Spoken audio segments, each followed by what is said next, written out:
um funcionário desapareceu. E quem foi atrás dele foi um príncipe árabe. Você não vai acreditar. Em meio à rotina de um contador em São Paulo, um desaparecimento inexplicável se torna o ponto de partida de uma saga global. Mas o que ninguém esperava é que a busca por esse homem comum mobilizaria o poder e os recursos de um príncipe árabe, revelando uma trama de espionagem e poder que desafia a imaginação. Prepare-se para uma história que vai te prender do início ao fim. A terça-feira amanheceu com a melancolia de uma garoa fina em São Paulo, daquelas que parecem lavar a cor das ruas e embaçar a pressa dos pedestres. Para João da Silva, no entanto, a umidade no ar era apenas mais um detalhe em sua rotina impecável. Aos 42 anos, contador sênior na discreta subsidiária brasileira da Al-Haq Enterprises, João era um homem de hábitos arraigados. Seu despertador tocava às 6h30, seguido por um café preto e um breve noticiário online. Às 7h45, invariavelmente, ele embarcava no ônibus rumo ao centro da cidade. Naquela fatídica terça-feira, a cadeira de João permaneceu vazia. No início, seus colegas de trabalho atribuíram a ausência a um resfriado ou algum imprevisto corriqueiro. Afinal, em seus longos anos na empresa, João jamais havia faltado sem justificativa. A pontualidade era quase uma filosofia de vida para ele, um reflexo de sua natureza metódica e reservada. Ele era o tipo de funcionário que realizava suas tarefas com eficiência silenciosa, sem alardes ou interações desnecessárias. Sua presença era discreta, quase invisível, mas sua competência era inegável. O passar das horas, contudo, começou a gerar um crescente estranhamento. As ligações para seu celular caíam diretamente na caixa postal. Mensagens não eram respondidas. Ninguém no prédio onde João morava o tinha visto sair naquela manhã. A vizinha do andar de baixo, Dona Maria, uma senhora de memória afiada, recordava vagamente de ter ouvido o barulho da porta do apartamento de João fechando na noite anterior, como de costume. Nada de anormal. Ao final do expediente, a preocupação se transformou em alarme.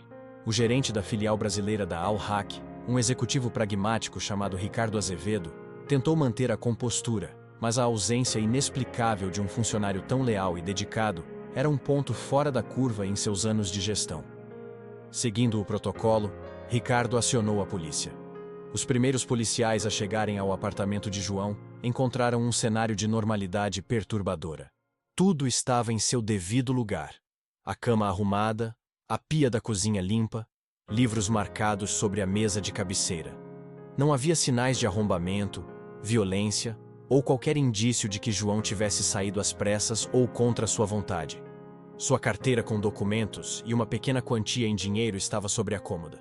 Seu computador pessoal, desligado, não apresentava nenhuma atividade suspeita em seu histórico de navegação recente. A perplexidade tomou conta dos investigadores. O desaparecimento de João da Silva era um enigma sem rosto, sem rastros, um ponto de interrogação sombrio no tecido da rotina paulistana. Para a polícia local, acostumada a lidar com a crueza de crimes passionais e a lógica fria de assaltos, o caso de João parecia ter evaporado no ar, desafiando qualquer explicação racional. O mistério se aprofundava a cada hora que passava, engolindo João no silêncio de sua ausência. Mal sabiam eles que a busca por esse homem comum estava prestes a cruzar fronteiras e envolver o poder de um império. O que a polícia de São Paulo não sabia, e nem poderia imaginar, era que a aparente insignificância de João da Silva era, na verdade, uma camuflagem perfeita. Ele trabalhava, como mencionado, em uma subsidiária brasileira da Al-Haq Enterprises, um nome que para a maioria das pessoas não significava nada. Mas para os iniciados no mundo das finanças e do poder global, Al-Haq era sinônimo de um império, um conglomerado de tentáculos que se estendiam por dezenas de países, com interesses que iam desde a extração de petróleo e gás até as mais avançadas tecnologias de comunicação e fintechs. Sua sede principal ficava em Doha, capital do Catar, e a empresa era um dos pilares da economia do país. João, com sua rotina previsível e sua discrição inabalável, era o funcionário ideal para a subsidiária brasileira. Ele era como uma engrenagem bem azeitada, eficiente, confiável e, acima de tudo, silencioso. Ele não se destacava, não gerava burburinho e não se envolvia em fofocas. Era o contador sênior perfeito para um setor da empresa que, no Brasil, tratava de questões delicadas e transações que exigiam o máximo de sigilo. A subsidiária brasileira era um ponto de passagem para movimentações financeiras complexas, uma espécie de hub para a capital que circulava entre a Europa, América Latina e o Oriente Médio. O que nem mesmo os colegas mais próximos de João sabiam era que, nos últimos 6 meses, ele havia sido designado para uma tarefa ultra-secreta, uma auditoria de alto risco. Seu objetivo era rastrear a origem e o destino de uma série de transações financeiras obscuras que vinham sendo realizadas através da subsidiária brasileira. A tarefa, que deveria ser rotineira, revelou-se um emaranhado de movimentações suspeitas, envolvendo empresas de fachada e paraísos fiscais. João, com sua expertise e sua natureza meticulosa, estava se aprofundando nos números, ligando pontos que outros contadores não teriam sequer notado. O que ele encontrou foi uma rede de corrupção e desvio de fundos que não apenas desviava milhões de dólares da Al-Haq, mas que também estava ligada a uma facção de alto poder no Oriente Médio, rival da casa de Al-Thani, a família real que era proprietária e controladora do Império Al-Haq. O objetivo da auditoria era justamente identificar essa facção e estancar o vazamento de recursos. João, sem saber, havia se tornado o elo mais frágil e, ao mesmo tempo, o mais perigoso da cadeia. Seu trabalho estava quase completo. Em sua mesa, no computador da empresa, estava um arquivo criptografado que continha todas as provas da rede de desvio e dos seus mentores. Esse arquivo era a chave para desmascarar e desestabilizar o rival do príncipe. Um cheque com ambições políticas e econômicas que ameaçavam a estabilidade da família real. O desaparecimento de João, portanto, não era um crime aleatório, mas um ato cirúrgico, feito por profissionais que sabiam exatamente o que estavam procurando. Enquanto a polícia local tentava decifrar o mistério de um homem que parecia ter evaporado, a notícia de seu sumiço e do arquivo que ele protegia ecoava pelos corredores de poder em Doha. Um alarme silencioso, mas ensurdecedor, soava. A peça-chave na luta pelo poder global havia sumido. E agora, a busca por um contador brasileiro estava prestes a se tornar um incidente diplomático de alta prioridade. A chegada do príncipe era iminente, e com ele, a história de João da Silva tomaria uma proporção que a ficção mais ousada jamais ousaria imaginar. Em um escritório luxuoso com vista panorâmica para o Golfo Pérsico, a notícia do desaparecimento de João da Silva chegou aos ouvidos do príncipe Khalid bin Abdullah Al Thani. A informação foi entregue com a máxima urgência por um dos seus principais assessores de segurança. A princípio, o príncipe franziu a testa, a curiosidade se misturando à irritação. Um funcionário de baixo escalão em uma subsidiária distante no Brasil? Normalmente, esse tipo de incidente seria delegado a um executivo da Al-Haq, ou, no máximo, a um representante diplomático. Mas o nome de João da Silva e a natureza de sua última tarefa ressoaram com uma gravidade que poucos entendiam. Khalid não era apenas um príncipe. Era o herdeiro de um império de trilhões. Um estrategista astuto, educado nas melhores universidades do Ocidente e forjado no fogo da política e dos negócios internacionais. Ele entendia que a força não residia apenas nos tanques e nas vastas reservas de petróleo, mas na informação e na integridade de suas operações. Quando soube que João era o responsável por auditar o vazamento de fundos, ele compreendeu o perigo. O contador brasileiro não era uma peça descartável. Ele era a chave para expor um inimigo que vinha minando seu poder por dentro. Um inimigo poderoso, com conexões em todos os cantos do globo. A decisão do príncipe foi instantânea e chocante para seus assessores. Ele mesmo iria ao Brasil. A notícia causou um alvoroço silencioso. A viagem de um membro da casa de Al-Thani a um país tão distante, para tratar de um assunto corporativo, era inédita. A embaixada do Catar no Brasil foi pega de surpresa, assim como os executivos da Al-Haq Enterprises. Mas a palavra de Khalid era lei. Em poucas horas, um jato particular estava sendo preparado, e uma equipe de segurança de elite, composta por ex-militares e analistas de inteligência, era mobilizada. Sua chegada a São Paulo foi discreta, mas a sua presença era inconfundível. Khalid, com seus trajes impecáveis e um olhar penetrante, exalava uma autoridade que calava qualquer voz discordante. Ele se encontrou com o delegado responsável pelo caso, o inspetor Roberto Ferreira, um homem pragmático, com anos de experiência, que não podia esconder seu espanto.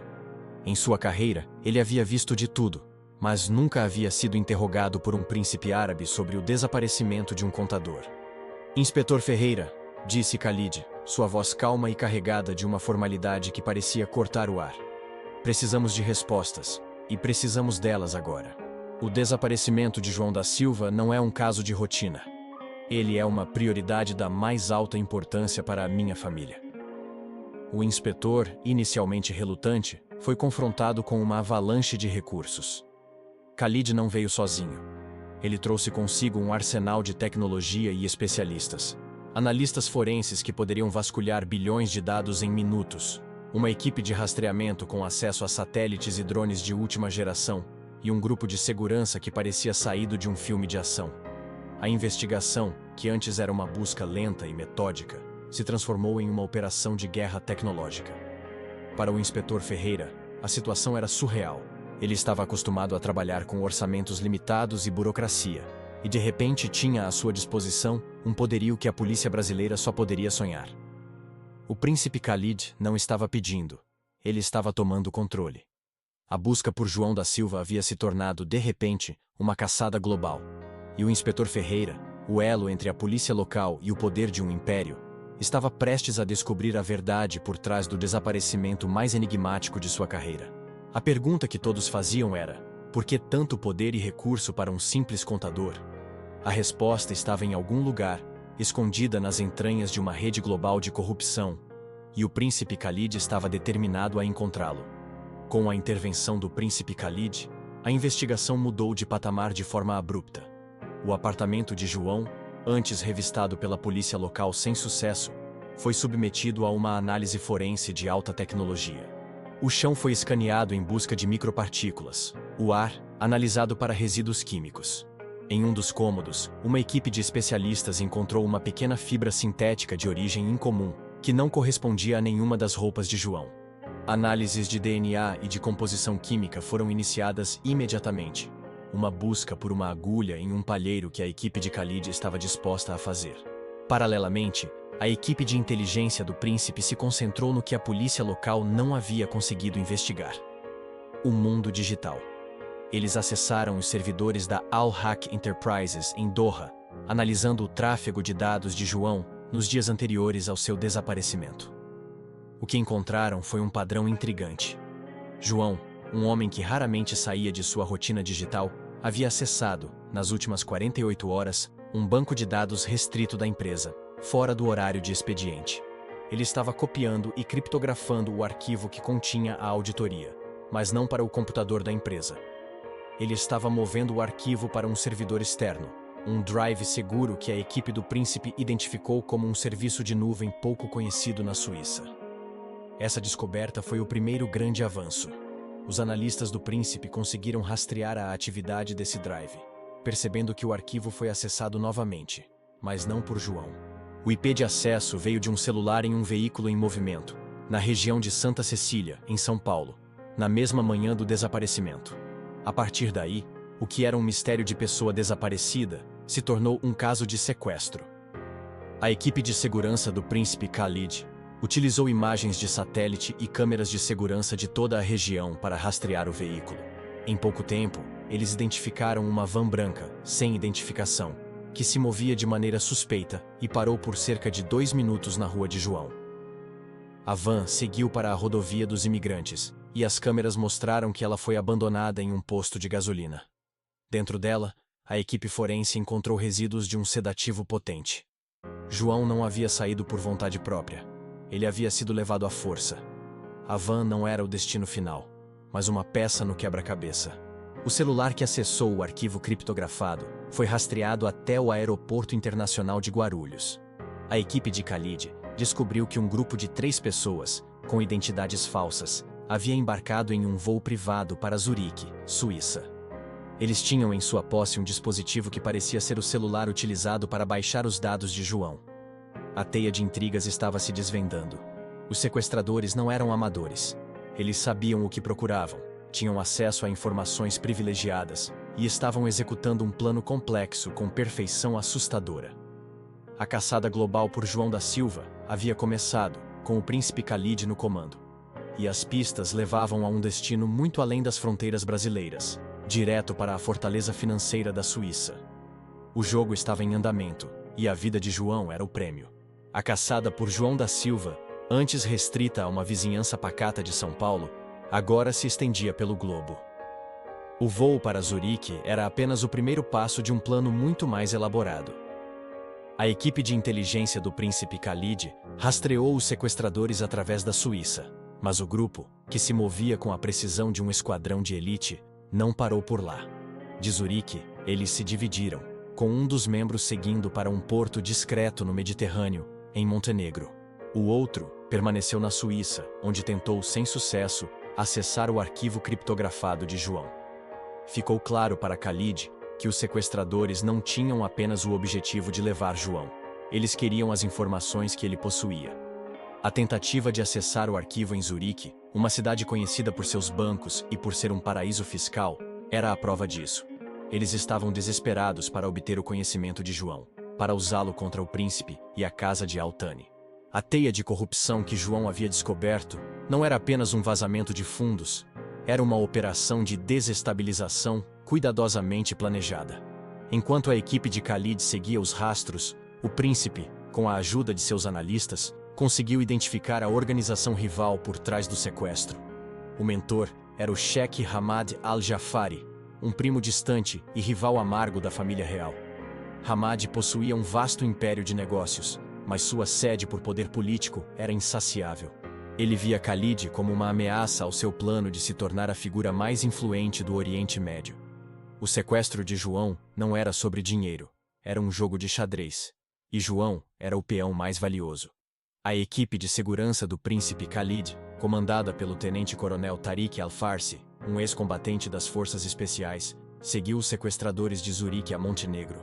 No porto, o agente que havia se separado do grupo embarcou em um navio de carga, que, sob falsas documentações, seguia para um porto secundário na Grécia. A bordo, ele carregava uma caixa que, de acordo com as informações de inteligência de Khalid, continha João da Silva. A operação de resgate, que precisava ser realizada com o máximo de sigilo para não gerar um incidente diplomático, se tornava cada vez mais complexa. Enquanto isso, de volta a São Paulo, o inspetor Roberto Ferreira estava chocado com a dimensão do caso. O que começou como um desaparecimento comum havia se tornado uma história de espionagem internacional, com príncipes, sheiks e agentes secretos. Ele estava fascinado e aterrorizado.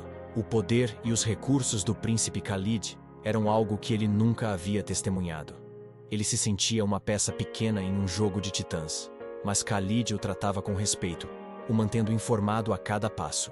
A caçada global culminou em um esconderijo remoto nas montanhas dos Balcãs, um refúgio para criminosos e fugitivos. O tenente-coronel Tariq e sua equipe, com a ajuda de drones de vigilância e informações de satélite, conseguiram localizar o cativeiro. João estava lá, detido e sendo interrogado. Os sequestradores, desesperados para obter a chave do arquivo criptografado, estavam usando métodos de tortura psicológica para extrair as informações. O tempo estava se esgotando. O resgate de João não era mais uma possibilidade. Era uma necessidade urgente. A vida de um homem comum e o futuro de um império estavam em jogo. O ar das montanhas dos Balcãs era frio e cortante, um contraste brutal com o calor úmido de São Paulo. Foi neste cenário que o tenente-coronel Tariq Al-Farsi e sua equipe de segurança, sob as ordens diretas do príncipe Khalid, prepararam o resgate de João da Silva. A operação, batizada de Miragem, foi meticulosamente planejada. O esconderijo dos sequestradores, uma antiga instalação militar abandonada, era uma fortaleza natural, mas a tecnologia de Khalid e a expertise de Tariq eram superiores. À luz do amanhecer, a equipe de Tariq invadiu o complexo. O resgate foi rápido, brutal e eficiente. A guarda de segurança de Hamad, embora bem treinada, não era páreo para a força-tarefa de Khalid. O confronto durou menos de 10 minutos. Tiros ecoaram pelas montanhas, e a equipe de Tariq, utilizando táticas de assalto de última geração, neutralizou a resistência. João foi encontrado em uma cela improvisada, amarrado a uma cadeira, exausto e visivelmente traumatizado. Ele tinha sido privado de sono e alimentação, e a pressão psicológica era evidente em seus olhos arregalados e assustados. Mas, milagrosamente, ele estava ileso, protegido por sua resistência mental e pela certeza de que não entregaria o arquivo.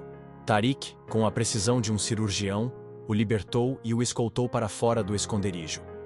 A missão havia sido cumprida. João foi levado imediatamente para um local seguro, uma vila isolada sob a proteção do príncipe Khalid, onde recebeu atendimento médico e psicológico de primeira linha. Ele estava fisicamente bem, mas o trauma da experiência era profundo. O príncipe, em uma demonstração de lealdade e respeito, se encontrou pessoalmente com João.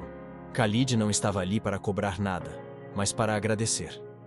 Ele explicou a João a verdadeira dimensão de sua auditoria, a guerra invisível pelo poder que ele havia desvendado, e a importância crucial de sua lealdade. João, ainda em choque, entregou a Khalid a senha de acesso ao arquivo criptografado. As informações que ele havia descoberto eram devastadoras. O arquivo revelou a rede de corrupção de Hamad al-Jafari, com detalhes de desvio de fundos, suborno de funcionários do governo e planos para sabotar os negócios do príncipe Khalid. As provas eram irrefutáveis. Com João seguro e as informações em mãos, o príncipe Khalid agiu com a velocidade de um raio. As provas foram apresentadas aos chefes de Estado e a organizações internacionais. A rede de Hamad foi desmantelada, resultando em prisões de alto perfil e na desarticulação completa de seu império financeiro. Hamad, desonrado e derrotado, foi expulso da família real e exilado. O incidente com João se tornou um divisor de águas, solidificando a posição de Khalid como um líder forte e implacável, e enviando uma mensagem clara a qualquer um que ousasse desafiá-lo. A lealdade de seus funcionários era inegociável, e ele faria de tudo para protegê-los. Após o resgate, a vida de João da Silva nunca mais seria a mesma. O príncipe Khalid, em uma demonstração de gratidão e reconhecimento, fez a João uma proposta irrecusável. Ele não o considerava mais um simples funcionário, mas um herói silencioso. João recebeu uma indenização generosa, um valor que ele nunca sonhou em ter, o suficiente para viver confortavelmente pelo resto de sua vida. Além disso, o príncipe lhe ofereceu uma nova identidade e a chance de recomeçar em qualquer lugar do mundo. João, traumatizado pela experiência, mas grato pelo resgate, optou por uma vida discreta. Ele escolheu um pequeno vilarejo na costa de Portugal, longe da agitação de São Paulo e, principalmente, do perigoso mundo das finanças globais. Ele não precisava de luxos ou de holofotes. Ele só queria paz. Com sua nova identidade, ele recomeçou, longe das sombras do Império Al-Haq e dos perigos que ele havia inadvertidamente descoberto. Sua história, embora inacreditável, era um lembrete vívido de como vidas comuns podem se entrelaçar com o poder e o perigo de maneiras inimagináveis. O príncipe Khalid, por sua vez, emergiu do incidente ainda mais forte e respeitado no cenário global.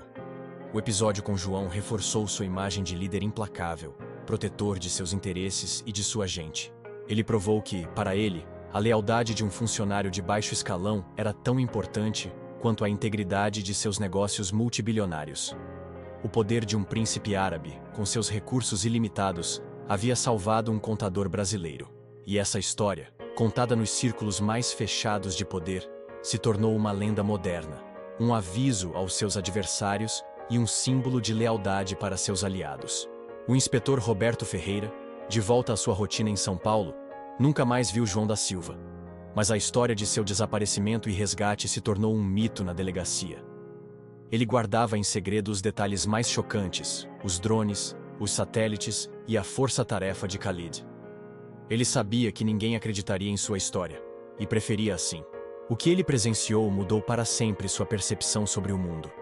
E ele entendia que, por trás da aparente normalidade, existiam camadas de intriga e poder que raramente vemos, mas que podem mudar vidas em um piscar de olhos.